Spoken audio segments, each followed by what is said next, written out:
తెలంగాణ ఉద్యమ స్ఫూర్తిని ప్రజల్లో తిరిగి రగిలించడమే లక్ష్యంగా బీఆర్ఎస్ నేడు దీక్షా దివాస్ నిర్వహిస్తోంది. రాష్ట్ర వ్యాప్తంగా 33 జిల్లా కేంద్రాల్లో దీక్షా దివాస్ ప్రోగ్రామ్స్ చేపడుతోంది. తెలంగాణ భవన్ లో జరిగే దీక్షా దివాస్ లో వర్కింగ్ ప్రెసిడెంట్ కేటీఆర్, మాజీ మంత్రి హరీష్ రావుతో పాటు ఇతర కీలక నేతలు పాల్గొంటారు. ఇక ఇదే అంశానికి సంబంధించి మరింత సమాచారం మా ప్రతినిధి రాజు ఫోన్ లో అందిస్తారు. రాజు, చెప్పండి, అక్కడున్న మీ దగ్గరున్న తాజా అప్డేట్స్ ఏంటి? లక్ష్మి, దీక్షా దివస్ ను బీఆర్ఎస్ పార్టీ ఘనంగా నిర్వహించేందుకు ఇప్పటికే ఏర్పాట్లన్నీ కూడా సిద్ధం చేసింది. కేసీఆర్ 2009లో ప్రారంభించినటువంటి దీక్ష ఏదైతే ఉందో ఆ దీక్ష తర్వాతే తెలంగాణ ఉద్యమం కావచ్చు, తెలంగాణ ప్రకటన కావచ్చు, తెలంగాణ ఉద్యమంలో కీలకంగా ఉన్నటువంటి దీక్షా దివస్ ను అప్పటి నుంచి కూడా బీఆర్ఎస్ పార్టీ ప్రతి సంవత్సరం కూడా నవంబర్ 29వ తేదీన జరుపుకోవస్తుంది. ఈ నేపథ్యంలో మొదటిసారి అప్పుడు ఆ తెలంగాణ ఉద్యమంలో ఉన్నప్పుడు తెలంగాణ కోసం దీక్షా దివస్ ను జరపడం జరిగింది. తర్వాత 2014 తర్వాత తెలంగాణ వచ్చిన తర్వాత అధికారంలో ఉండి దీక్షా దివస్ నిర్వహించడం జరిగింది. ఈసారి మొదటిసారిగా బీఆర్ఎస్ పార్టీ ప్రతిపక్షంలో ఉంది. ఈసారి దీక్షా దివస్ ను ఘనంగా నిర్వహిస్తామని చెప్తా ఉంది. ముఖ్యంగా రాష్ట్రంలో కాంగ్రెస్ పార్టీ ఈ సంవత్సర కాలంలో ప్రజల ఆశలన్నీ వమ్ము చేసింది.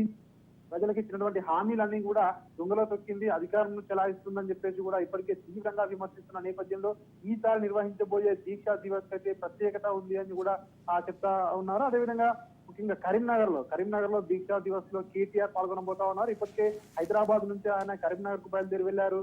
అదేవిధంగా సిద్దిపేటలో నిర్వహించే దీక్షా దివస్ లో మాజీ మంత్రి హరీష్ రావు పాల్గొనబోతా ఉన్నారు. నిజామాబాద్ లో నిర్వహించే దీక్షా దివస్ లో ఎమ్మెల్సీ కవిత పాల్గొనబోతా ఉన్నారు. 33 జిల్లాలలో ప్రతి జిల్లా కేంద్రాలలో కూడా ఈ యొక్క దీక్షా దివస్ ను నిర్వహించేందుకు ఇప్పటికే ఏర్పాట్లన్నీ కూడా చేయడం జరిగింది. ఉదయం 10 గంటలకు ప్రారంభమై మధ్యాహ్నం 2-3 గంటల వరకు కూడా ఈ యొక్క దీక్షా దివస్ కొనసాగుతుందని చెప్పేసి కూడా ఇప్పటికే పార్టీ శ్రేణులు చెప్పడం జరిగింది. ఎక్కడికక్కడ ఇప్పటికే జిల్లాలకు ఇన్ఛార్జీలు కూడా నియమించడం జరిగింది. ఆ ఇన్ఛార్జీల నేపథ్యంలో భారీగా కార్యకర్తలు జనాలను అక్కడికి ఆయా కేంద్రాలకు, జిల్లా కేంద్రాలకు తరలించి దీక్షా దివస్ నిర్వహించాలని చెప్పేసి కూడా ఇప్పటికే చెప్పడం జరిగింది. అదేవిధంగా హైదరాబాద్ లో తెలంగాణ భవన్ లో ప్రత్యేక కార్యక్రమాలు కూడా నిర్వహించడం జరుగుతుంది. తెలంగాణ సంస్కృతి సంప్రదాయాలు ఉట్టిపడే విధంగా కల్చరల్ యాక్టివిటీస్ కూడా ఉంటాయని చెప్పేసి కూడా ఇప్పటికే చెప్పడం జరిగింది. అదేవిధంగా సాయంత్రం వివిధ నియోజకవర్గ కేంద్రాల నుంచి కూడా బైక్ ర్యాలీగా అన్ని కూడా హైదరాబాద్ లోని బసవతారకం ఆసుపత్రి వద్దకు చేరుకుంటాయి బైక్లన్నీ కూడా. అక్కడి నుంచి తెలంగాణ భవన్ కు భారీ ర్యాలీగా బైక్ ర్యాలీ ఉంటుంది అని చెప్పేసి కూడా ఇప్పటికే పార్టీ నేతలు చెప్తా ఉన్నారు.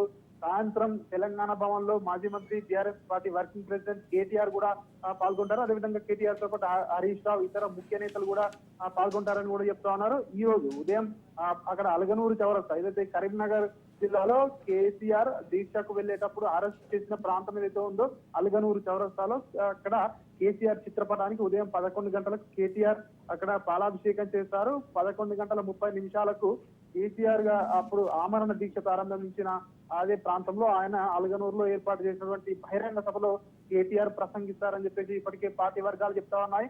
మధ్యాహ్నం 1 గంటకు ఆయన తిరిగి హైదరాబాద్ కు చేరుకుంటారు. 4 గంటలకు తెలంగాణ భవన్ లో ఏర్పాటు చేసేటువంటి యొక్క దీక్షా దివస్ కార్యక్రమంలో పాల్గొంటారని చెప్పేసి ఇప్పటికే పార్టీ శ్రేణులు అయితే చెప్తా ఉన్నాయి. మొత్తానికి రాష్ట్ర వ్యాప్తంగా చూసుకుంటే 33 జిల్లాల్లో కూడా ఈ యొక్క దీక్షా దివస్ ను ఘనంగా నిర్వహించారు. అదేవిధంగా రాష్ట్రంలో కాంగ్రెస్ పార్టీ ఏదైతే గత సంవత్సర కాలంగా ప్రజలను ఏదైతే ఇచ్చిన హామీలు నెరవేర్చలేదో ఆ హామీల కూడా ప్రజల్లోకి తీసుకెళ్లాలి ఖచ్చితంగా అని చెప్పేసి కూడా ఇప్పటికే పార్టీ నేతలు అయితే నిర్ణయించడం జరిగింది. Lakshmi. Right Raju, thank you.